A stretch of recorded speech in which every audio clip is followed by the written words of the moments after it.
সিংহ ও ছোট্ট ইঁদুরছানার গল্প। পর্ব ৪। ছোট্ট ইঁদুরছানাটি যখন বনের রাজা সিংহকে শিকারের জাল কেটে মুক্ত করলো, সিংহ তখন সেই ছোট্ট ইঁদুরছানাটার প্রতি ভীষণ খুশি হয়ে গেল। আর তখন সে বলল, আমি বুঝতে পারছি এখন, আসলে তুই হচ্ছিস আমার প্রকৃত বন্ধু। আর এজন্যই তো আজকে আমার এমন বিপদ দেখে তুই ছুটে আসলি আমাকে সাহায্য করার জন্য। আর তোর তো অনেক সাহসও রয়েছে বটে। সিংহের মুখে এসব কথা শুনে ইঁদুরছানাটা তখন আনন্দে খুশি হয়ে গেল আর বলল, রাজা সাহেব, আমি আপনাকে কথা দিয়েছিলাম, আর আজ তো আমি আমার সেই কথাটাই রাখলাম। আমাদের তো উচিত একজনের বিপদে অপরজন এগিয়ে আসা। আর দেখুন, আমি তো কত ছোট একটা ইঁদুরছানা, তবু কিভাবে আপনার উপকার করলাম।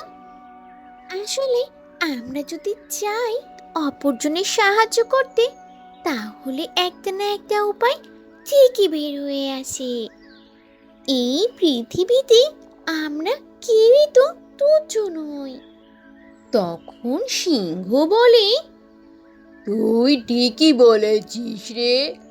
আমিও আজ থেকে তোর যে কোনো বিপদে আপদে সাহায্য করব, কেমন? এরপর সেই ইঁদুরছানা আর সিংহটি একে অপরে খুব ভালো বন্ধু হয়ে যায়। আর তারা সব সময়ই একজন অন্যজনের বিপদে সাহায্য করত। আচ্ছা বন্ধুরা, এই গল্পটি থেকে তাহলে আমরা কি জানতে পারলাম?